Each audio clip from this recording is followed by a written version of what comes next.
Greetings all.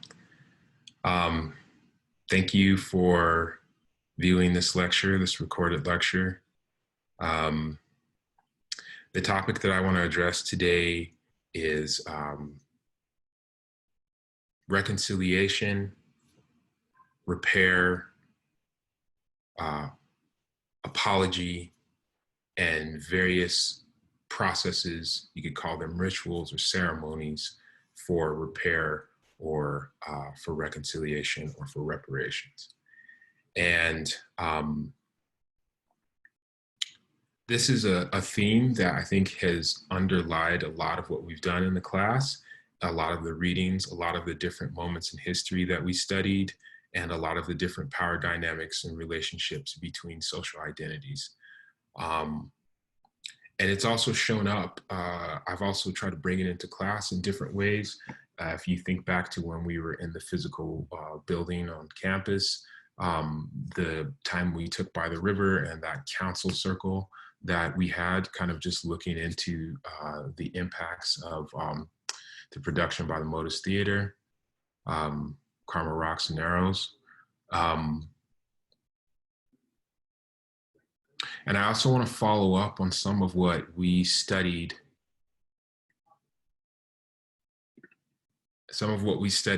with our visitor last week, Darcy Adi, looking at cultural appropriation and right relationships or ethical relationships in terms of cultural exchange. So it's all kind of an organic growth of that. And I'll explain why in a bit.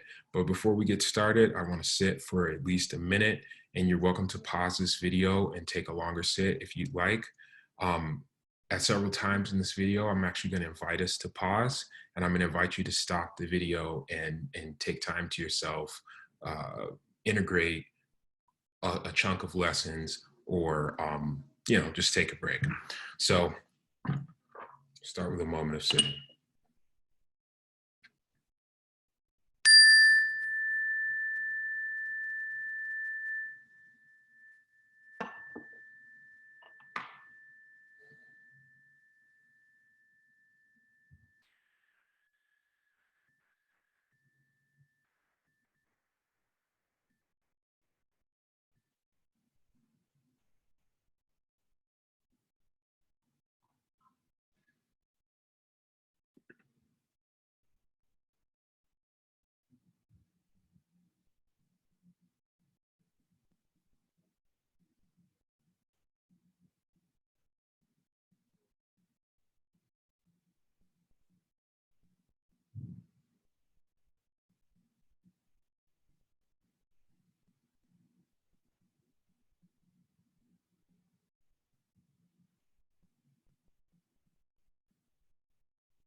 Okay, so this presentation is going to be divided into a few parts.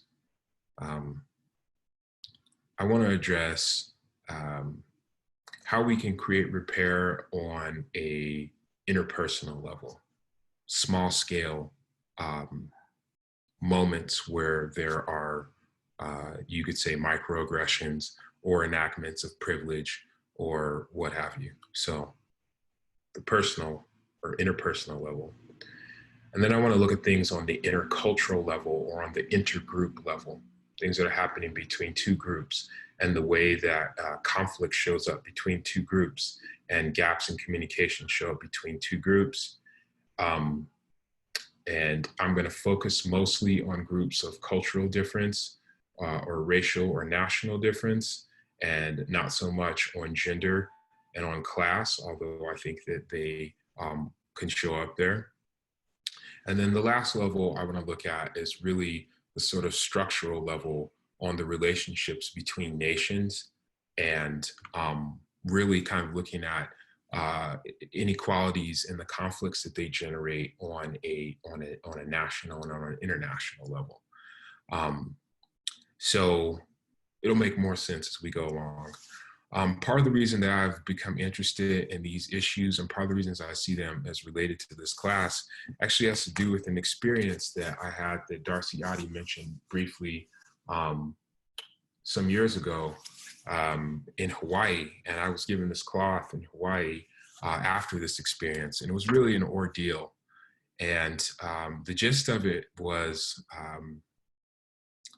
that there were a lot of misunderstandings that happened and conflicts that happened and communication blocks and total shutdowns of communication that happened at a conference. And we had people from a lot of different cultural backgrounds. We had indigenous peoples, we had indigenous Hawaiians, we had white groups from the mainland of America, of the United States, we had African Americans, we had Latinos or Chicanos. We had people from South America. It was a very diverse group, people from Australia. And we had a total shutdown in communication. And all of that was happening at the same time that I was in graduate school, and I was studying mediation, conflict resolution, and restorative justice. So I'm going to kind of start the presentation off there, and I'm going to share with you some of what I learned during that time, both from that experience, but also and especially the academic and scholarly study around communication and intercultural communication. So I will start the screen share here, and I'm going to ask y'all in advance, just like the other time, forgive me for the technological stumbles that may happen. We'll just try to make the most of this as we go. Okay, so title of this presentation is Rituals of Repair, Redress, and Reconciliation, Apology and Reparations as Strategies for Social Justice. So this picture is from the experience in Hawaii I was telling you about, the Big Island of Hawaii. And it was a very diverse gathering, and our topic of exploration was rites of passage. This is the Global Passageways Gathering in 2008, Big Island of Hawaii. Yeah, rites of passage was what we were exploring, and we had 100+ participants. You can see me there in the center in the kind of blue shirt, and there were people who were youth workers, they were nature connection folks, they were wilderness guides, they were educators, they were,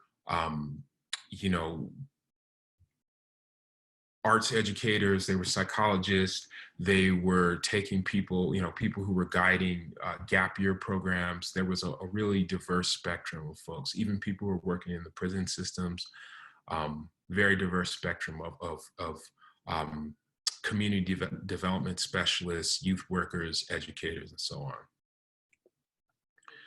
And the whole thing was really infused with ritual and ceremony, and a lot of it came from our Hawaiian hosts.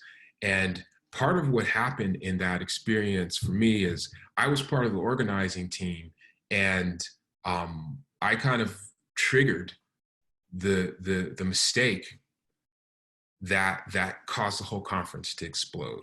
And so I found myself in the middle of this really difficult conflict, and I was part of the organizing team, and the organizing team I was a part of was actually predominantly white.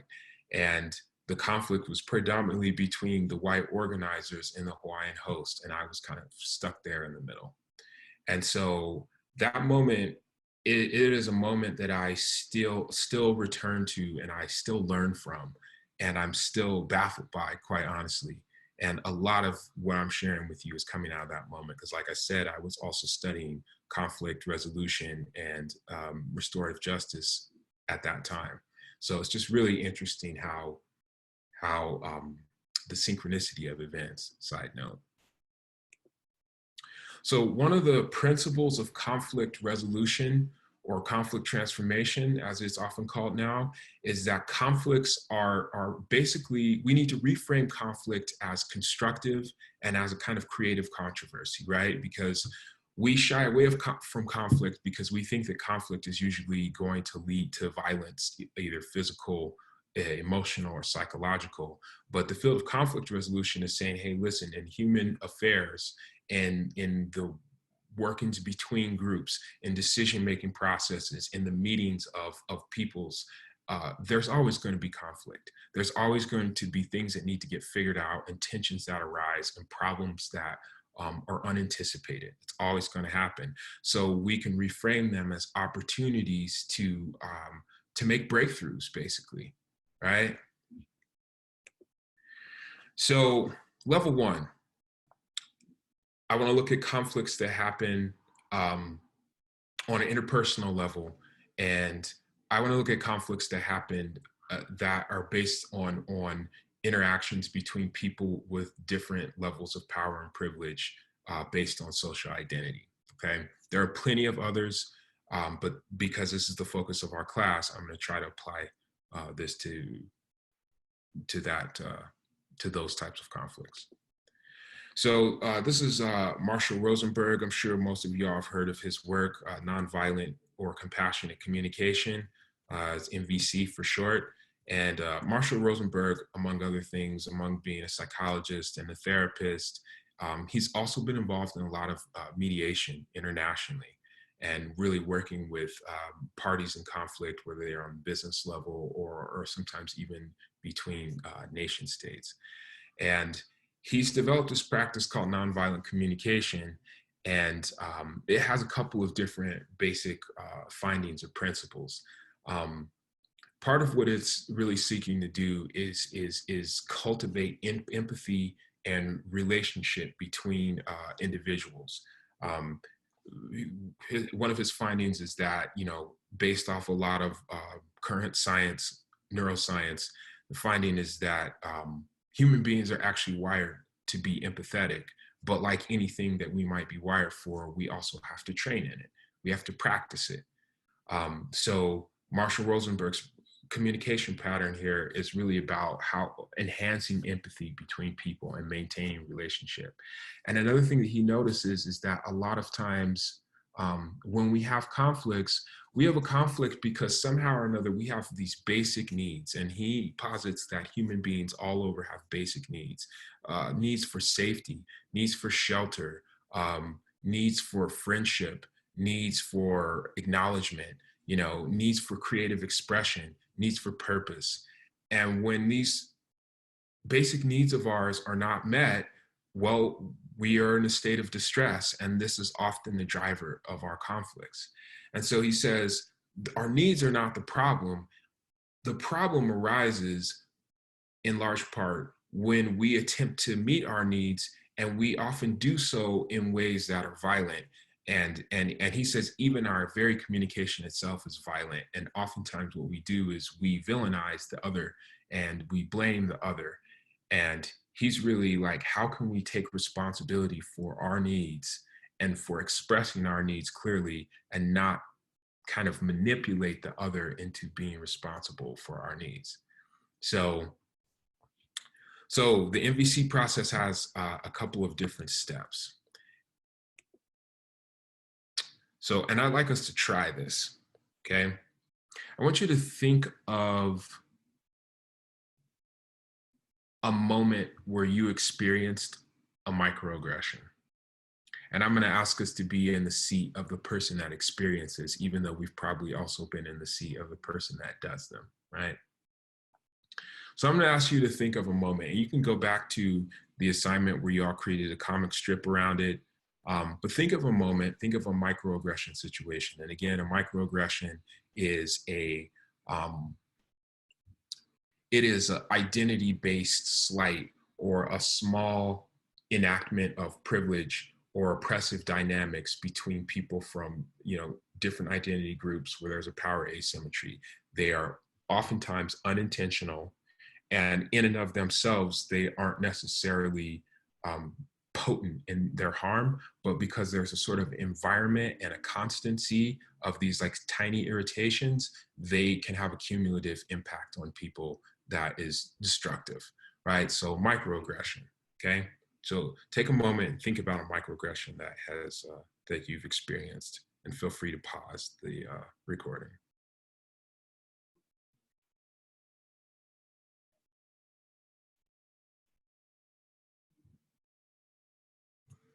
Okay, so let's go through the steps. So the first step is to make an observation, okay? So, and this is part of the training actually of meditation, is just to be able to make clear observations, all right? So observe and name the behavior of that microaggression in your interaction with another person. What did they do? What could a camera record, you might say? So first you make an observation and you name it when you're meeting the other person, okay? Because just to jump back, this is how you would communicate um, to the other person that something that they did impacted you, okay? And then try to resolve it. So first step, make an observation. Second step is to speak of feelings, right? Is to talk about how you felt when that person did that behavior. So Marshall Rosenberg suggests we use I statements to describe how we were impacted by that behavior. Okay, so I felt blank. When this happened, when you did this, I felt this. The next step is to then name a need, and to identify a need and then name it. Okay, so you speak to a fundamental need that wasn't met, that was blocked, or that was disrupted by the person's behavior. Okay, and the next step is to make a request, and the request is really it's really about asking the person how they might change or modify their behavior or their pattern of communication. Okay, so I want to say too that this process, this communication process that you might use to address a microaggression situation, it's only really effective in interpersonal relationships and in relationships that are probably enduring. You're walking down the street and someone yells something at you, you're probably not going to do MVC. That may not be the best situation for it. But if you are in the workplace, if you are at school and it's a classmate or a faculty member, or with your parents, or with your intimate partners, or what have you, people that you're in an enduring relationship with, and these kind of things come up, he suggests these steps. So you make an observation, you state feelings, and the feelings is a risky, kind of courageous act, because the feelings basically show that you're vulnerable, right? It's something that it might be even a little countercultural. We do it a lot in Europa, but in some places it can be countercultural. So showing that you have a vulnerability.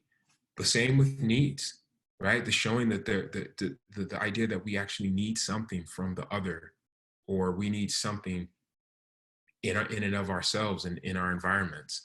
A lot of times we're used to kind of hiding our hand, so to speak. And then the last is make a request. So take that microaggression that you thought of and see if you can take it through each one of these steps. And once again, I'll really ask here that you pause the tape or the recording and that you give that a try.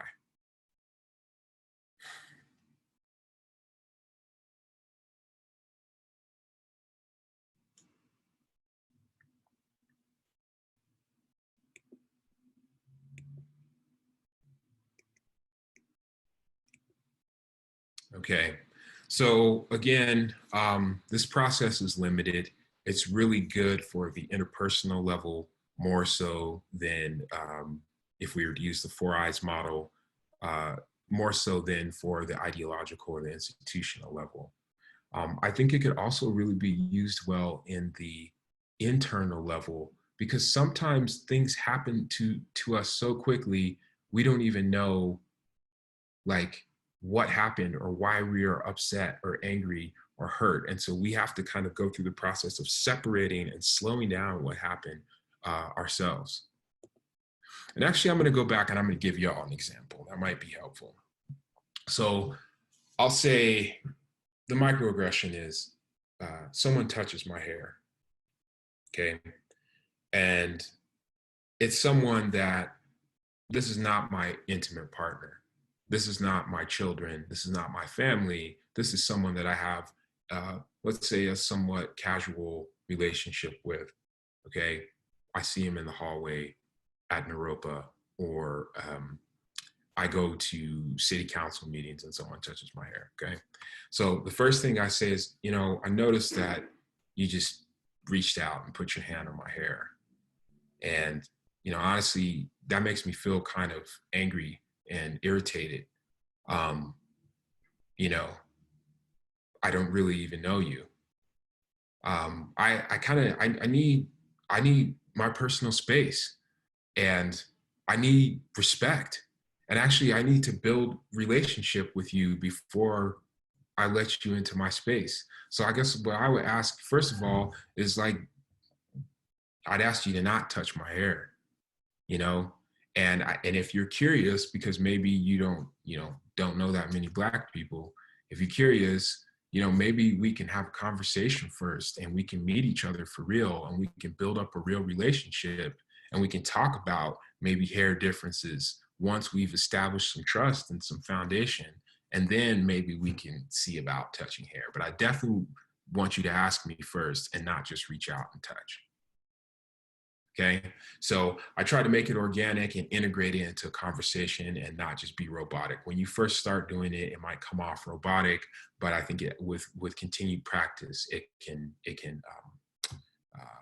be really effective. And again, the naming of the observation is important, because sometimes we just say I'm mad, or we try to blame the other person right away and say things like, you made me feel, instead of I felt when this happened. So feeling, or observation, feeling. When this happened, I felt. Okay. So hopefully you all each came up with, went through those 4 steps yourselves. And well, yeah, with your particular microaggression situation. Okay, so part 2. So going up to the next level, conflicts that happen between groups of people, and in this case specifically, people of different races, people from different cultural backgrounds and ethnicities, nationalities. So someone that I studied in graduate school is Professor Stella Ting Toomey, and she has an excellent book called Intercultural, Navigating Intercultural, or Managing Intercultural Conflict Effectively. And yeah, her work really centered around, it started with people from Western cultures and people from Eastern or Asian cultures. And she was particularly looking at relationships between American and European business people and Japanese business people, and a lot of the communication gaps that would show up between those two. And not just communication gaps, but also gaps or conflicts that arose out of those communication gaps, and those basic kind of misses and misunderstandings that happened based off of different cultural expectations about how conflict even plays out, right? So not only is there this piece about misunderstanding one another,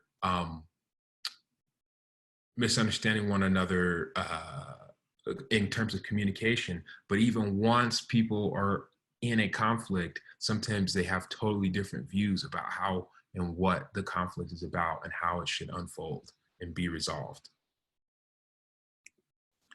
So in the Hawaii situation, one of the things that we had a lot of tension and disagreement about and misunderstanding about was time. You know, and I think you've probably had these experiences. There are people that you know that have a very relaxed attitude to time, or people that you know that have a very tight attitude to time. And you might ask yourself, you know, which one is kind of more real for you or more constant for you. And so Stelting to me, along with a lot of anthropologists and communication scholars, has found that there are these two kind of general forms of dealing with time that you see in different societies around the world. The first we'll start with is monochronic time, or M time. And this is the time that's really segmented. It's one thing after the next. It's one thing at a time. And things end and begin exactly on time. Okay. And part of the cultural values that get generated here is that people, and not only should you be on time, you should be early. And not only should things finish on time, they should really kind of finish early. And that is actually a kind of, um, it's perceived as a kind of respect. And if things end early, or excuse me, if things end late or they start late, there are people that feel disrespected by that. You know, they feel that their time is being wasted, or that there's been some kind of breach of agreement. And this time is also referred to as mechanical time, or like a kind of, it's clock time. And then the other form of time is P time, or polychronic time. And this kind of time is really about human interaction, right? It's relational time. It's the time when you meet up with your friends, or you have a family reunion, and maybe this part of the family shows up at this time, and this part of the family shows up at another time.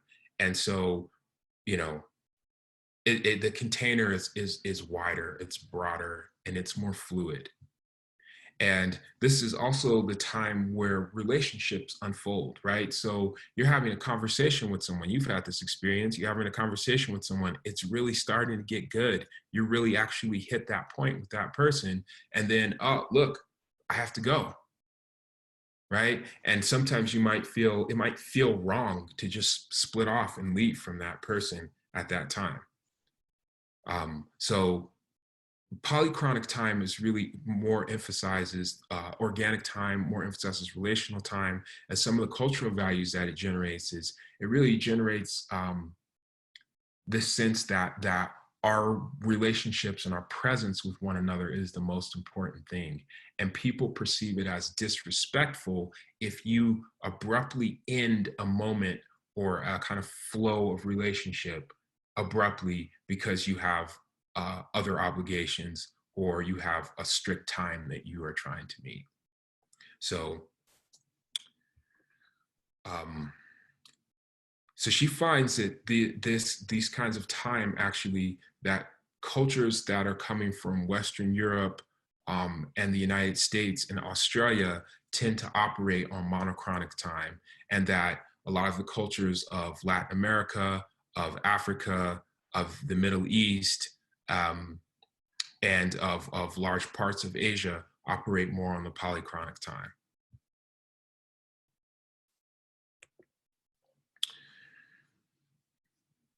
Another aspect of identity that she works with, and an aspect of identity that can generate conflict between cultures, is cultures that construct their selfhood around cultures that are primarily individualist and primarily collectivist.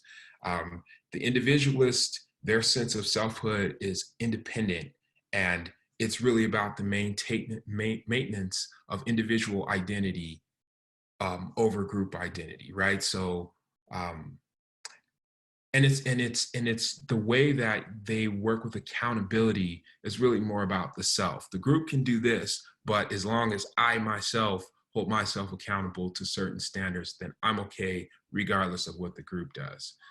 There's a lot of concern about individual mobility and choice, and the freedom to act as one wills.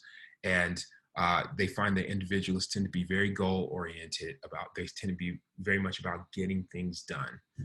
And again, going with, and you can kind of see, and this will be consistent through the presentation, that the individualists are kind of on the side of the monochronic, and the collectivists are sort of on the side of the polychronic. So yeah, and they're really about doing one thing at a time. Whereas collectivists, the sense of identity and the sense of self is really more interdependent. It's really more anchored in the group. And it's really more about being part of something. And that's how you derive your basic sense of self. In the collectivist view, the individual person's desires are subordinate to the norms or the needs of the group. So you check in before you make an action. You don't just go off of your own impulse. The concern is about maintaining group cohesion and group harmony, and not kind of disrupting a sense of wholeness that the group is experiencing. And also in this kind of time, people are having easier time multitasking.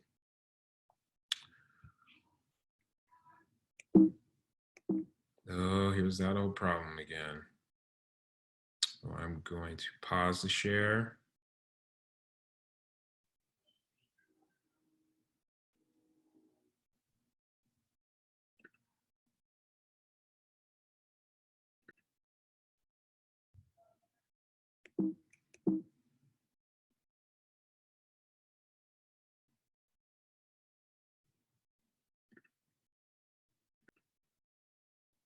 All right, tech problems.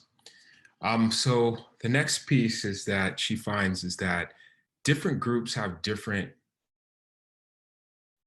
goals in terms of conflict, right? Oh, jumping ahead.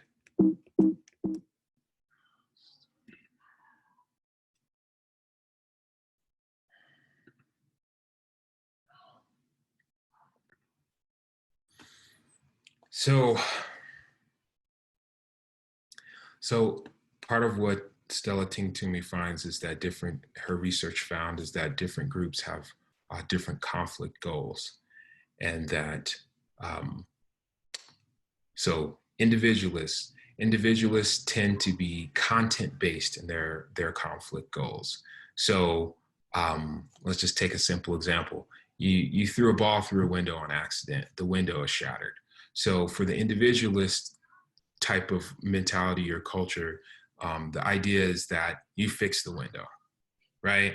So it's really about like the issues that are beyond or external to the individual. It's about the goods, it's about the stuff or the objective, and that their conflict style is actually it's kind of more self-defensive or self-protecting, kind of more about sort of denying blame or culpability. It's more controlling, and it tends to be more competitive, and like the aim is really about the other and kind of making the other look like they're the one that committed the wrong. Collectivists tend to have more relational based goals. So you threw the ball through the window, it shattered the window, you repair the window, but the collectivist is like, hey, you broke my window and you didn't even tell me, you got to come talk to me. You got to say you're sorry. We got to talk. We got to hang out. We got to rebuild our connection. We got to rebuild our trust.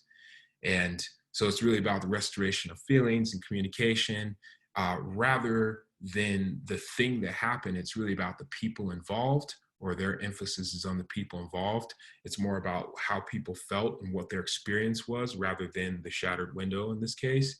And the conflict style tends to be more compromising, right? It tends to see the other's perspective and want to hear the other's perspective and have the other hear your perspective. And also the collectivists tend to be willing to take blame on more readily, or sometimes will even take blame on as a first step. And yeah, so Stella Tingtoomey herself has talked about how she actually is kind of more from this cultural background, and that in a lot of her professional relationships in the Western world for a long time, she really would kind of, if there was a mistake or a problem, immediately would kind of just own her own piece of it, or look at her own piece and not call the other person out on what problem they may have created. Another piece that she talks about is face and face work. And she defines face as the claimed sense of favorable social self-worth and simultaneous assessment of other worth in an interpersonal situation. So we have this interesting term in the English language, shamefaced. You know, you do something wrong and you kind of shut down and you get this sort of gloomy, like dark, uh, murky space around your face. You don't want to be seen. You want to be invisible, right? Shame face. Um, and this is kind of a side note, but I think that shame is such a powerful motivator in patriarchal societies. It's such a powerful motivator. And those who are socialized as masculine or as men do a lot. They're willing to do a lot to not have to face shame. I think this is true in general, but in a patriarchal situation, there's a high stress put on those socialized as masculine to not deal with shame. And there's also a way in which those socialized as female or as women are to deal with the shameful aspects of life. We talked about denied dependence from Val Plumwood in our last lecture. So face is all about how do you protect your sense of self and your sense of self-worth in social situations. And then she also talks about face work, and she defines face work as various strategies of protection against the loss of face or embarrassment, or techniques and behaviors that help restore a lost sense of face. So how do we, if someone does something that's going to threaten our good name or our reputation or our self-esteem, what do we go through to protect ourselves? What are our different strategies, our communication strategies, our relational strategies, our uses of power that we employ to protect ourselves? And if we do lose our standing, or if our standing gets shaken, what strategies do we use to try to restore it? You got MF Doom in the background. That's just for fun. So she talks about 3 different types of face work. There's self-face, which is just about protecting your own image. Okay, so you go to work just buffering yourself or protecting yourself and your reputation. There's other face, right? So other face might be someone is talking badly about one of your friends, or someone is talking badly about an organization that you belong to, or let's put it in terms of social identity, someone has something negative to say about people that come from an identity that you are, associated with, right? So I think this is partly what makes our study so difficult, is when we hear about patterns of privilege or patterns of internalized oppression for an identity group that we feel a part of, it reflects on us, or we feel that it does. And so oftentimes what other face is about is protecting the image of that other person because you are linked to them, or feel connected to them, or you feel responsible for them. And then mutual face is when we go through actions to protect the reputation and the sense of respect of all parties that are involved in a conflict situation. So different people will manifest these 3 at different times, and different cultural groups will tend to employ different face strategies more or less frequently. Another element that shows up in conflict between different cultural groups is what she refers to as power distance values. So power distance values, there are low and high power distance values, and low power distance values are kind of more associated with the individualists, and they really look at, basically they value equality, and they value accessibility, and they value transparency. And so there's not this idea that there's a big gulf between you and the person that has more power or status than you, and that you can actually, the person with less power can actually expect directness and fairness from the people in authority, and the people in authority know that those that they have authority over expect directness from them. They expect to be treated fairly, and they expect to know why, if they're being punished or disciplined or something, they expect to know why, right? And then there are low context and low and high context. I can't really break those down too much here. I think I'm gonna have to leave you all to research those if you're interested. But part of what low and high context cultures are about is, in a low context situation, um, there's a certain level of casualness in a low context situation. And the environment doesn't do much for you. You actually have to build up a lot of what is supposed to happen through the people and through the situation. In a high context situation, the environment conditions how people behave. And not as much needs to be said in some cases, because it's kind of spoken in the environment. So that high context situation belongs more to the collectivist type of value system, or the high power distance values. So parties that are in a high power distance value situation, parties with more or less power, are expected to use politeness when they're contacting their superiors, and that they often act through intermediaries rather than directly. And then the parties with the greater power and in these higher power distance value situations actually expect more formality and more deference from those people in low power situations, right? So their position of authority kind of comes with an aura of unapproachability in a way. And there are particular lines and methods of approaching people who have more power if you're coming from a low power position.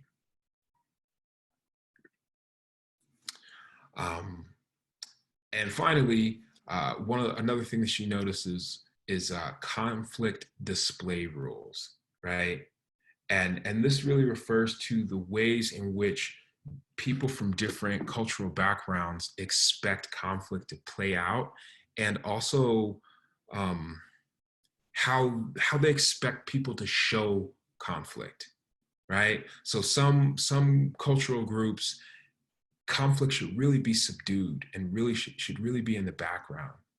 And in some cultural groups, you bring conflict to the table right away, and it's seen as almost like underhanded if you don't. You know, I have a friend who's Israeli, and sometimes they say that in the United States, people are so indirect, and you never know, and almost passive aggressive. You never know when people are actually upset with you. Whereas in their society, people are very direct about conflicts, and very direct about having them out, and very direct about their emotional display around them. So I want to read you just a brief section here that might be helpful, especially in terms of looking at conflict display between different cultures.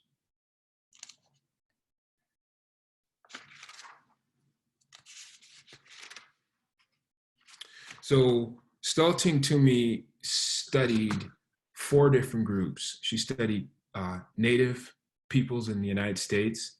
In this case, it was restricted to the United States. African Americans, Latinx folks, and white folks. And this is what she found. She found that Native Americans tend to be more subdued in their emotional expression and more other face oriented, and that they're often or more likely to act through a third person or an elder as a mediator for interpersonal conflicts. She also notes that Native Americans, as with other ethnic groups studied, their conflict, well, I'll skip past that part. We'll just keep on going. She noticed with African Americans, the tendency is to be more intense emotionally and more direct in conflict display. And that the directness and the intensity of conflict, like how soon you come out with it, like once a conflict's out, there's a lot of energy behind it. But how quickly you come with a conflict, she found varied depending on actually the individual. And then she found with European Americans, they tend to be emotionally more restrained and detached, and they tend to be direct in terms of the content or the particulars of conflict, but not so much emotionally. And I actually got this wrong. I said Latinos. It's actually not. It's actually Asian Americans. And she says that Asian Americans place a strong emphasis on emotional self-discipline. They tend to be apologetic, self-critical first, and other-face oriented. So her study was really done within the United States, and actually ultimately what she found was, yes, there are these cultural generalizations between the groups studied and between individualists and collectivists, but actually the greatest determiner, and this was later in her research, the greatest determiner was actually individual and personal inclinations and temperament. So does that invalidate everything that we were just looking at before in terms of the patterns? I don't think so. I think it's helpful to just even draw these polarities just to see how different people and different people's different groups perceive conflict, what they fight about, and how they even perceive what repair itself is. So she finds here identity-based goals and conflict, and this is really that a lot of our conflicts really stem from the fact that we are trying to protect our sense of self. And we are trying to protect our sense of self and those that we share an identity with from those that we perceive to be outgroups or others. So in addition to identity, some of the principal areas and arenas of conflict that she mentions, or places where conflict generates or miscommunication happens, are identity, relationship, content or substance. So like, what is the thing? The window got broken, you know, this object was taken, this money was mismanaged, or what have you. And then I actually added in there power. So these are some of the sources of conflict that she sources and arenas through which conflict plays out. Okay. So you're welcome to pause the tape at this point. This will be the third and final part of the presentation.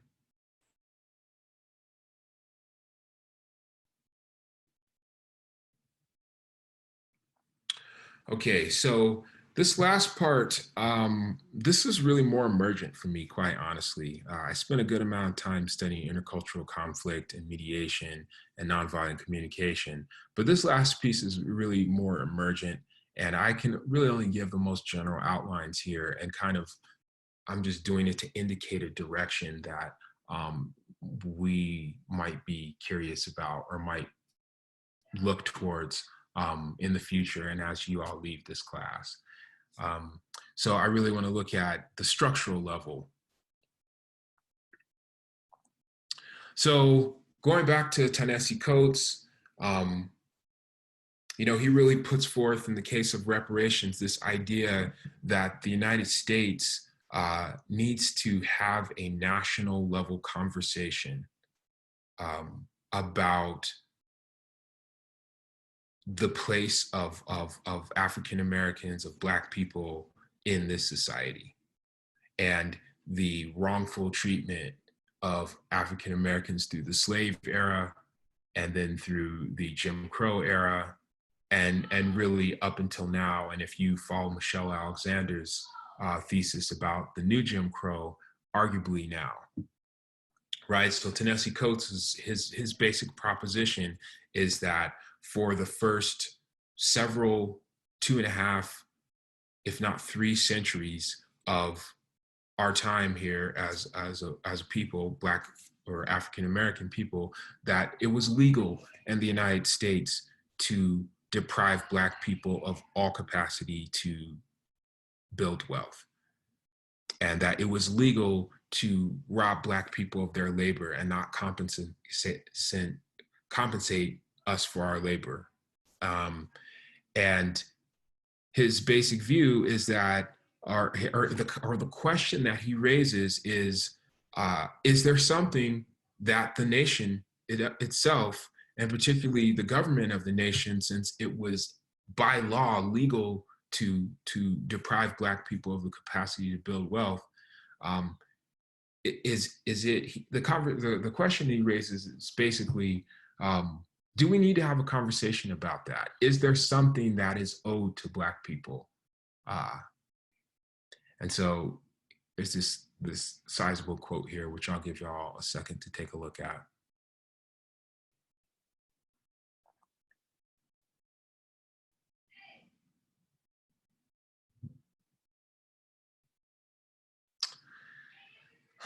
And the piece that I really want to bring some attention to is, he says, perhaps there's no number that's large enough that could really make up for, the Black experience in its relationship to the United States and the larger population, right?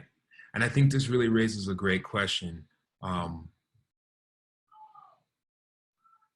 When we're talking about reparations, when we're talking about repair on an intergroup level, on a personal level, you break someone's window, you fix their window.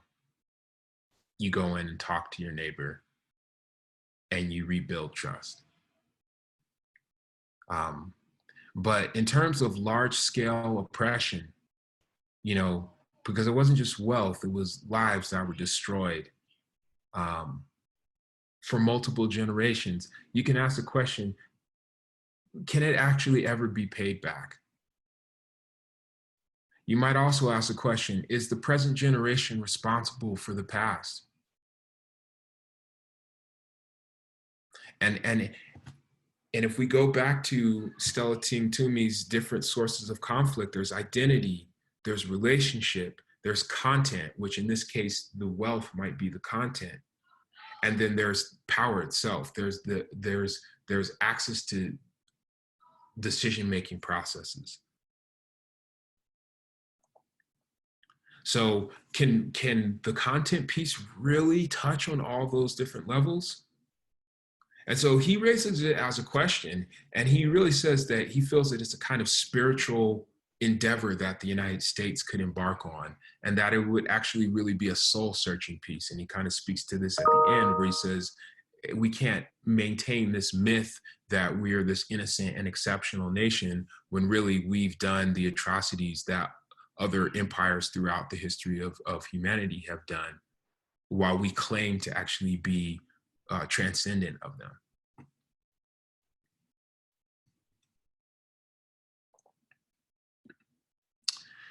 So Ta-Nehisi Coates really raised this question around the United States and its relationship to African Americans. And we also saw this question raised to some extent in the Indigenous people's history of the United States, and also in Karma, Rocks, and Arrows. And there is this idea, or there was this sort of kind of tacit statement that Coates talks about, that after the emancipation of the enslaved Black folks, that the United States said, we promise all of the enslaved 40 acres and a mule.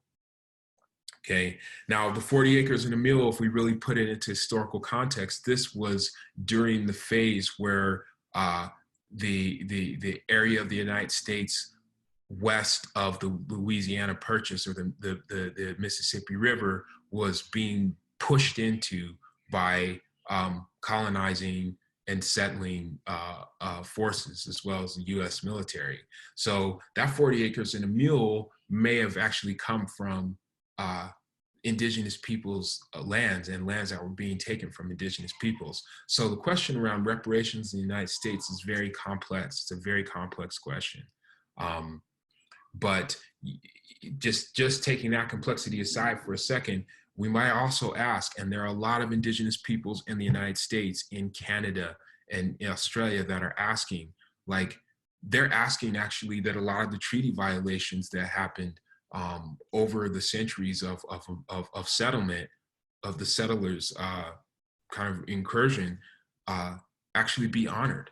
And so this picture here is by Shepard Fairey. You all know Shepard Fairey from the Obey ads and the Obama Hope ads.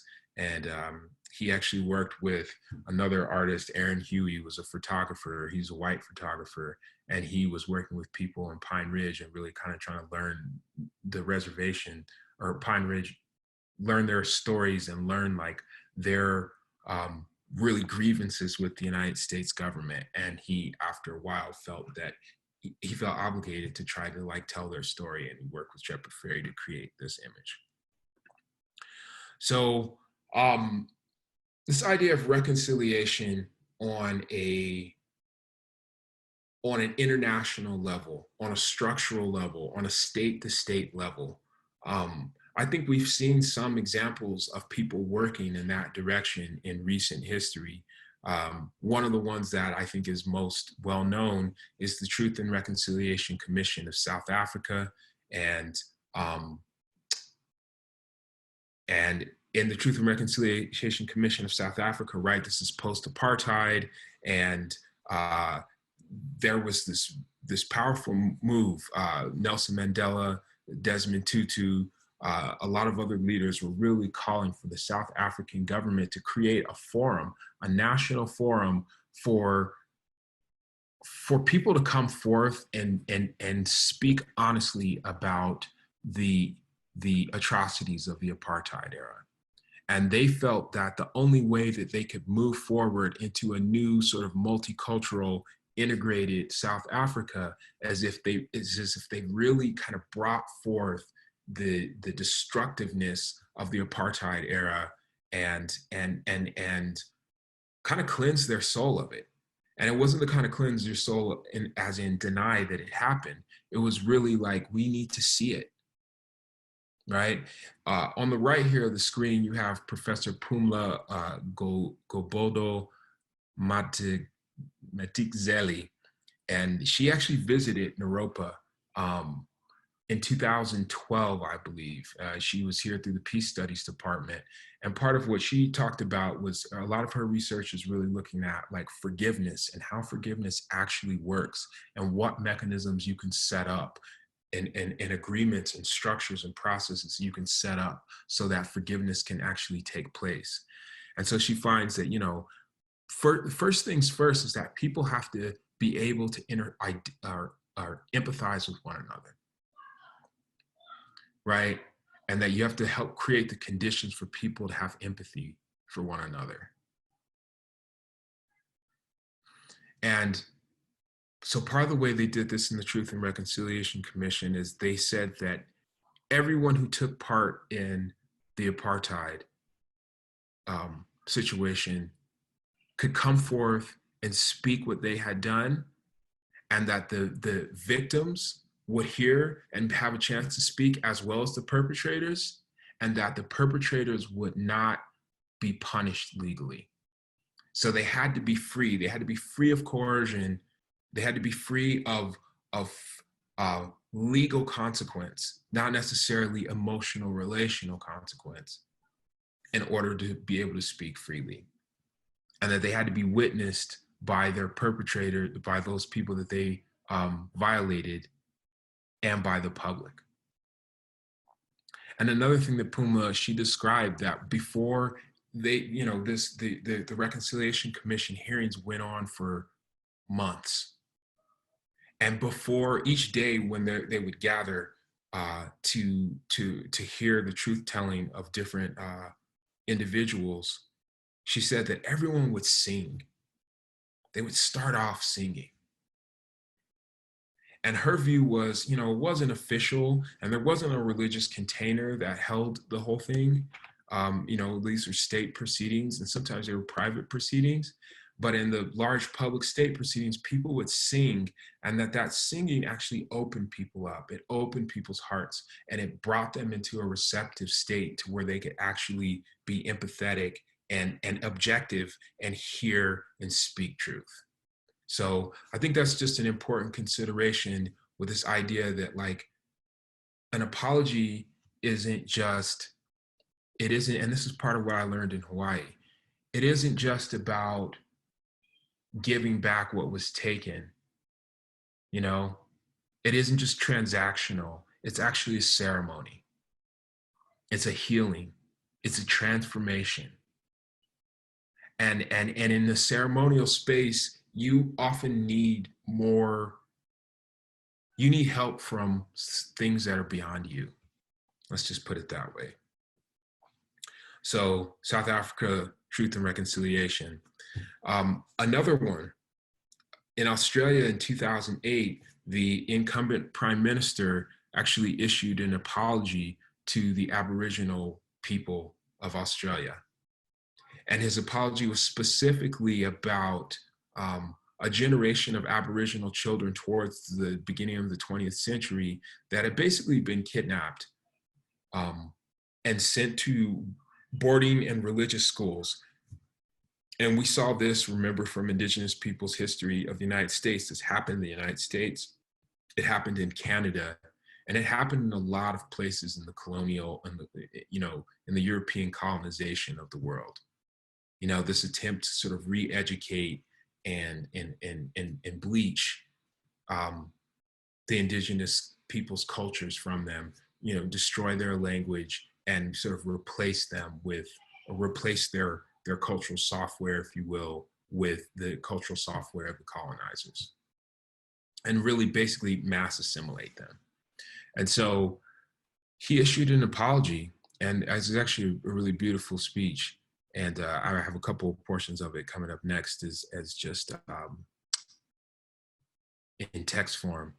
And part of his apology wasn't just relational. It was also a proposal to actually bring resources to Aboriginal children,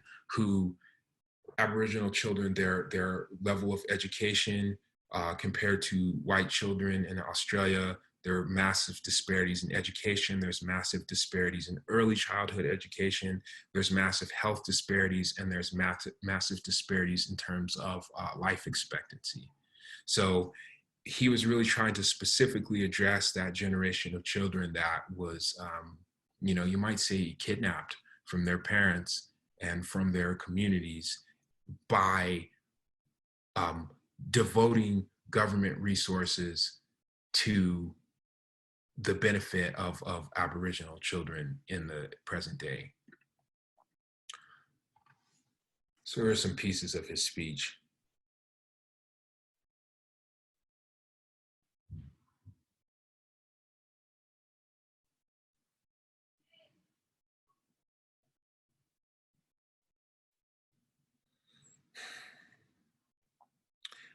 Pieces that I think are relevant. He says, we are aiming at righting past wrongs, right? So in the United States, we have this question period, and I'm sure exists in Australia, of should the present generation be responsible for the past? And here he very clearly takes a stand that the present generation is responsible for the past, or in terms of his government. He says we can't just have the feeling, we actually have to back it up with action, right? It can't just be relational, it also has to be content-based. And then also, like Coates, he acknowledges that at the deepest level of our beliefs, the real possibility of reconciliation writ large, reconciliation across all Indigenous Australia and the entire history, and also, so it causes all of us to reappraise, he says. So basically, he says it's also an inward-looking kind of spiritual, a national spiritual inquiry that we are involved in here. Now, just doing even just a little bit of study on this apology and this attempt at reconciliation from the Australian government, they haven't met their goals, to be frank. They haven't quite met their goals that they set out. And in a lot of ways, the condition of the Aboriginal children is quite similar to what it was 10 years ago. But I think what is promising here is that there is this attempt to work on the level of identity and relationship but also to work on meeting real needs, and needs that were created in large part based off of historical acts of violence or violation. So similar activities are happening in Canada, as in Australia, New Zealand. The question is being raised in the United States. And I really think this is a question that we need to look at in a worldwide scale, right? Something that we didn't address as strongly in this class is social class, and the impact of our economic system on people of different social identities, and the economic system itself and our placement within the economic system as a source of or as an arena where privilege and oppression play out. And there are some people that feel that this is the principal arena. The class is actually what underlies all of the different identity-based tensions and inequities. So I want to just play this little clip here from this YouTube channel called The Rules. And hopefully the sound actually works this time. And so check this out. People are talking a lot about inequality these days, about the fact that the richest 1% have so much more than everybody else. But most of the focus seems to be on the United States, and it strikes me that the same story needs to be told about global inequality too. So I did some research, and this is what I found from reliable sources like the UN. It turns out that while the US is totally out of whack, things are actually way worse for the planet as a whole. Let's start with this graph. A perfectly even distribution of wealth among all living people, with everyone divided into 5 equal groups. Now, let's show how much each group actually has. Shocking, right? 80% of the world's people barely have any wealth. It's hard to even see them on the chart. Meanwhile, the richest 2%, they have more wealth than half of the rest of the world. Let's look at this chart another way. Let's take the whole world's population, all 7 billion of us, and reduce it to just a representative 100 individuals. Here they are, poorest people on the left, richest people on the right. Now let's show how the world's total wealth, roughly $223 trillion, is distributed. The vast majority have practically nothing. Nothing with which to educate their children, nothing with which to pay for basic medicines. While the richest 1%, they've accumulated 43% of our world's wealth. The bottom 80%, meanwhile, and that's 8 out of every 10 people, have just 6% between them. But even this doesn't really show how extreme things have become. The richest 300 people on Earth have the same wealth as the poorest 3 billion. So the number of people it takes to fill a mid-sized commercial aircraft have more wealth than the populations of India, China, the US, and Brazil combined. We can also see this difference geographically, with a huge and growing gap between a few rich places versus the majority of the world. For most of history, things were much more equal. 200 years ago, rich countries were only 3 times richer than poor countries. By the end of colonialism in the 1960s, they were 35 times richer. Today, they're about 80 times richer. Rich countries try to compensate for this by giving aid to poor countries, about $130 billion each year.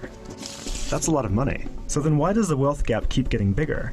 One reason I found is that large corporations are taking more than $900 billion out of poor countries each year through a form of tax avoidance called trade mispricing.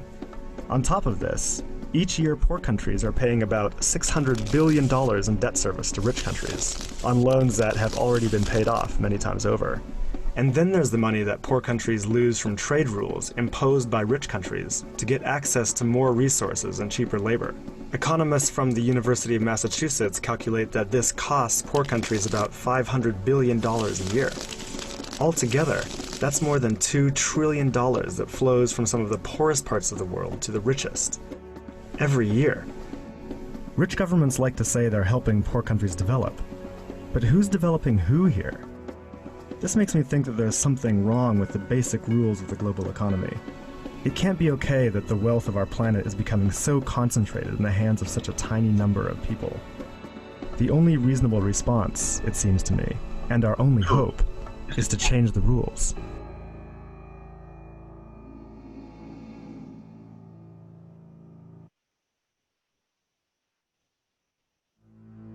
People are... Okay. So getting towards the end here, and if we go back to Marshall Rosenberg's work with nonviolent communication, he says that most conflicts are generated out of the fact that we have basic needs that are not being met. And we have these different strategies for trying to meet our needs, and oftentimes our strategies for trying to meet our needs are unskillful or violent. Now, if we just take a look at that video there was a lot of different elements there. But part of what you could see is that there's a huge population in the world that has to struggle to meet their basic needs. And I don't think all of that is the fault of colonialism. I don't think all of that is necessarily a crime. You know, to some extent, I think these kinds of scarcity are part of nature. But what they also showed you was that there are these huge debts in a lot of nations in the world to a few nations in the world. And not just nations, but individuals within those nations or organizations within those nations. And that debt has been growing astronomically in the past century, and really even in the past 20 years. Now, if wealthy countries and wealthy individuals have the ability to remove so much wealth from poor countries, that's less wealth that those countries have to meet their own needs. So I think on some level, a lot of the conflicts we see in the world, I mean, this is an obvious statement, are generated by a fundamental lack that a large majority or a large population of the world's people experience, and also are generated by the efforts of a small minority to expropriate those resources and that wealth. If we go to Ta-Nehisi Coates, part of his argument is that wealth is generational and it accrues over generations. Right? So they mentioned colonialism in this, and we looked at this situation in Australia. A lot of the wealth of the wealthiest nations came from the expropriation of resources, of labor, and of human beings from some of the poorer nations. And then the creation of these debt mechanisms, once that wealth had already been taken, the creation of these debt mechanisms so that those nations could, you know, the idea was that so those nations could catch up and build up their own sort of economies and infrastructures on the pattern of the wealthy nations, by the way. So something I think that there's a movement that happened in the early 2000s or late 90s and early 2000s that was, I think, relevant here and relevant to this discussion around reparations and rituals of repair and reconciliation. And this is the Jubilee 2000 movement. And the Jubilee 2000 movement, it came in part out of a lot of NGOs, the United Nations, Catholic Church, and these are not organizations that are non-problematic in and of themselves. The United Nations and so forth, but it's really rooted actually in the biblical Old Testament, and there was this kind of injunction that every 50 years, that amongst the Hebrews, every 50 years, that anyone who was a slave should be freed. Any family that had lost their property, but maybe had owned it for a generation, should get their property returned to them, and that all debts would be cleared. And I think the idea of it was, is it was sort of like the Sabbath day in the Hebrew tradition, which translated into nations that descend from the Christian tradition would be Sunday. It's a break, that there needs to be a break and a reset in our personal lives and in our social lives and even in our collective structural lives, and that reset actually creates health in the system. And when too much wealth or too much debt builds up, it actually makes a society that's unlivable. So the Jubilee 2000 took that idea and they said, what if we tried to apply it to the debt between rich and poor countries? And so they asked for the wealthy countries and for the International Monetary Fund and the World Bank to actually clear and relieve the debt of a lot of poor countries, in addition to a lot of other claims. And they were actually successful in certain ways. They had up to $100 billion of debt actually cleared from the World Bank and from the IMF. So that might be something y'all are interested in checking out, the Jubilee 2000. Again, like a lot of these reconciliation movements, it was not a total success. And is the Jubilee movement a way to solve the global wealth inequality and the potential conflicts that it is generating? I don't know that in and of itself it is, but again, I think we're looking at models of large scale reconciliation and reparation. That's Wangari Maathai from Kenya's Greenbelt movement. She was the creator of Kenya's Greenbelt movement, and she was a Nobel Prize winner. She died recently, but she was in support of the Greenbelt, or excuse me, she was in support of the Greenbelt movement, or excuse me, the Jubilee 2000 movement.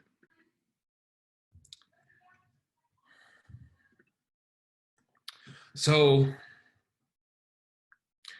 locally, and now maybe not locally since folks are dispersed and maybe back at their homes now, but in the city of Boulder, there's actually an organization that is trying to work on the sort of relational repairs and working on addressing historical trauma and historical oppression between indigenous peoples and settlers, or the descendants of settlers. And it's called Right Relationship Boulder. Their website is here. That's a sculpture of Chief Niwot, or Chief Left Hand, who we read about in Indigenous Peoples' History of the United States, and also was a central figure in Karma Rocks and Arrows. So if y'all are interested in kind of getting involved or even checking out organizations that are trying to do that reparation and that repair work between peoples, that might be one place to check out. And I think that this question of how do we repair, how do we apologize,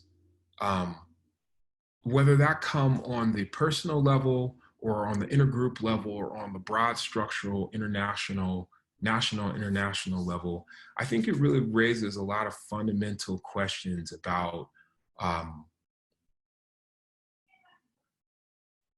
I would say spiritual questions, and spiritual questions that are pertinent at this time in history, at a time in history where we have these great luminaries that, you know, we might study and say peace studies at Naropa. You know, you have Martin Luther King Jr. and Nelson Mandela and Mahatma Gandhi and, you know, Thoreau, what have you, who kind of gave us this blueprint of nonviolence and nonviolent struggle, and gave us this vision of a world that could actually be healed of large scale structural violence and warfare. And I think, you know, that the vision of nonviolence is premised on the fact that the other is your enemy, that the person, the other is not your enemy, the other is you. You know, the other is a friend, the other is a human being. And that people, regardless of their station, powerful, less powerful, privileged, more privileged, less privileged, so on, oppressed, oppressor, that fundamentally it's about recognizing the humanness in the other. And if we can't recognize the humanness in the other, then we can't make the transformations societally or in between groups or interpersonally, and actually even in our own selves. We can't make the transformations. We won't be able to make them the transformations that will actually create equity and justice and eventually peace. So in these cases of reparations and these questions around reparation, I think these are two basic questions. Can the weak forgive the strong? And you hear this a lot when people are talking about racism or sexism or classism. So you hear this question of, can the weak forgive the strong? Like, why?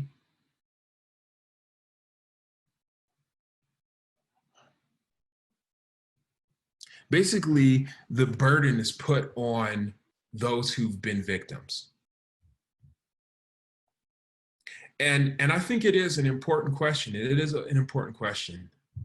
If you've been victimized, how do you let go of that sense of victimhood, that injury? How do you heal from that? And part of that healing is actually being able to forgive the violators. It's a massive thing. I don't know how to do it. There's whole religious systems that are based on how we do that. And then finally, and I think this is the question that isn't asked as frequently in these cases, which is, can the strong or the powerful, are they willing to actually share power willingly, without being forced, without being guilt tripped? Can they recognize that the other has legitimate needs?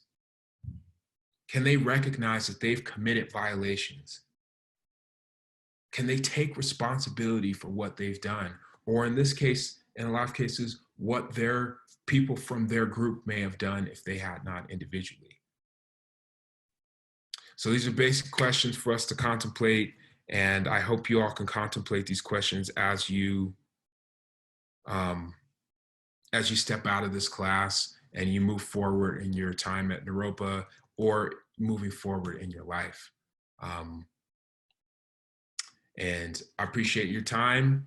I appreciate your patience with technological glitches, and a bit of work cited for you.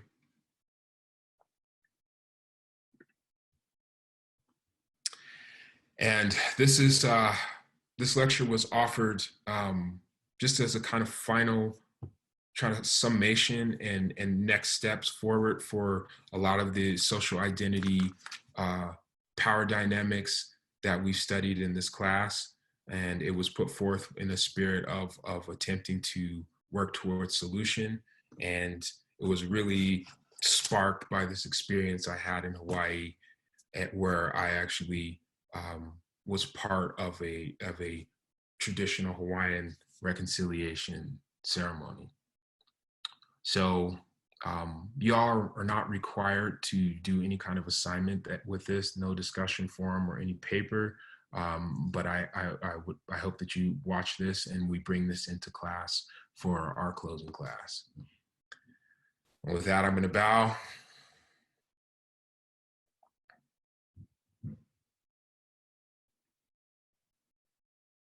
Thank you. Take care.